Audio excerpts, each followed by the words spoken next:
సంహారం ఉండదు, వాళ్ళు నన్నేం పిలుపుతారు, వాళ్ళు నన్నేం చేస్తారు, వీళ్ళు నాకు అవసరమే లేదు అని చెప్పేసి కోతుల చేత మానవుల చేత నాకు మరణం అసలు వాళ్ళ దృష్టే రాలేదు, వాళ్ళ యొక్క కోరికనే కోరుకోలేదు కదా అని చెప్పేసి అప్పుడు శ్రీమన్నారాయణ వాళ్ళందరికీ వరమిచ్చాడు.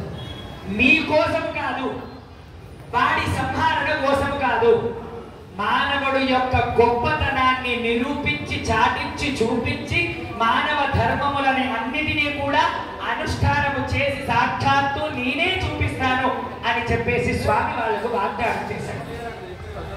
దేనికోసమే? మన కోసమే. మానవుడు ఎలా బ్రతకాలో తెలియదు, ఎలా ఉండాలో తెలియదు. మన అందరికీ ఏం తినాలో తెలుసా? మీ అందరికీ ఏం తినాలో? అన్నం తినాలి, మంచి తినాలి, కూరగాయలు తినాలి. అవే తింటున్నారా? తినకూడదు ఎవరు తినట్లేదా? తింటున్నారు కదా. కలియుగం.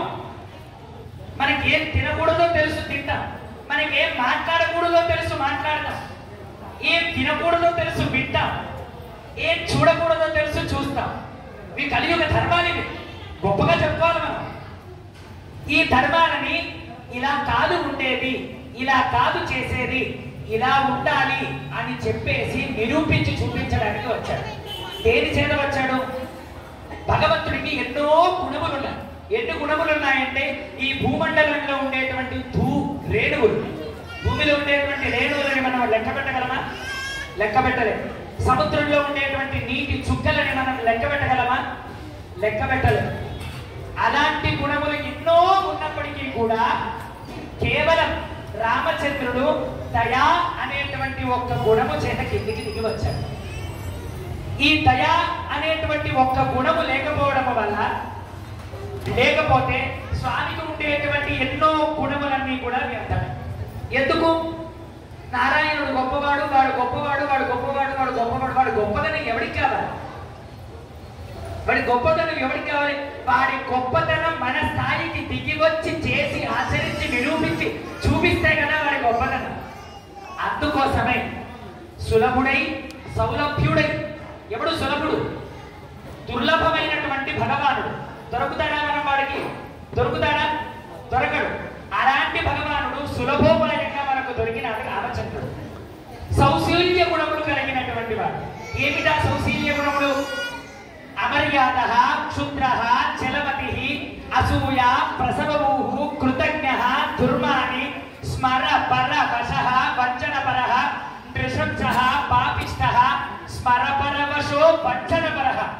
ఎన్ని గుణాలు ఉన్నాయి తెలుసా మనకు?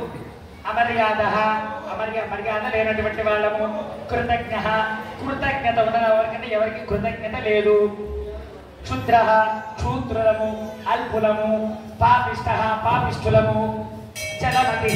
ఇప్పుడు ఒకలా ఉంటుంది, అప్పుడు ఒకలా ఉంటుంది. ఇగో ఇప్పుడు గంట కొట్టగానే అక్కడికి మనసు పోతుంది, వాసన వచ్చిందంటే మనసు నాలుగు అక్కడికి వెళ్ళిపోతుంది. చలమతి, అసూయ. ఎవరికన్నా మనకంటే ఇంకొకటికన్నా బాగుపడిపోతున్నాడు అని అంటే అసూయ. ప్రసవభూ, కృతజ్ఞ, నృశంస, పాపిష్ట, స్మరపరవశ, వంచనపర. స్మరపరవశ. ఇద్దరు నలుగురు వ్యక్తులు మాట్లాడి గుమ్ము కూడుకొని మాట్లాడి ముచ్చటలు ఆడుకుంటున్నారు అని అంటే ఏం మాట్లాడుకుంటారు? రామాయణ కథ చెప్పుకుంటున్నారా ఎప్పుడన్నా? భాగవతం చెప్పుకున్నారా ఎప్పుడన్నా? నారాయణుడి కథలు ఎప్పుడన్నా విన్నారా? అగో వాడు ఇలా కారు కొన్నాడంటే నువ్వు కొనలేదే, నువ్వు కొను. ఇగో ఈ చీర బాగాలేదు, ఆ చీర కొను. ఇది ఇలా చేయలేదు, అది వాడిని తింటా, వీడిని తింటా, వాడంత బాగుపోయాడు, వీడింత బాగు. ఈ ముచ్చట్లు తప్ప స్మరపరవశ, వంచనపరహ. వాడిని ఎలా వంచాలి, వీడిని ఎలా వంచాలి, వాడికంటే పైకి మనం ఎలా ఎదగాలి, వీడికంటే మనం ఎలా ఉండాలి, ఇది శాస్త్రం చెప్తున్నది. పాపిష్ట, స్మరపరవశో వంచనపరహ. ఇవన్నీ దుర్గుణములు కలిగినటువంటి మనము స్వామి మనకు సౌశీల్య గుణములతో చేత వచ్చాడు. ఎందుకు? మన చేత నడయాడడానికి వచ్చాడు స్వామి. ఇన్ని గుణములు మనలో ఉన్నా కూడా, ఇది మానవ యొక్క గుణములు ఇవన్నీ కూడా. ఇన్ని గుణములు మనలో ఉన్నా కూడా స్వామి మన దగ్గరికి దిగి వచ్చాడు. దేని చేత? దయ చేత. ఎవరు గొప్ప ఇందులో? స్వామి కాదు, మనమే గొప్ప. ఎందుకు గొప్ప? పైన ఉండేటువంటి భగవానుణ్ణి, కింద ఉండేటువంటి మనము, పైన ఉండేటువంటి ఆయనని మనం కిందికి లాగుతున్నాం. ఆయనకు డిమోషన్, మనకు ప్రమోషన్. శ్యామ్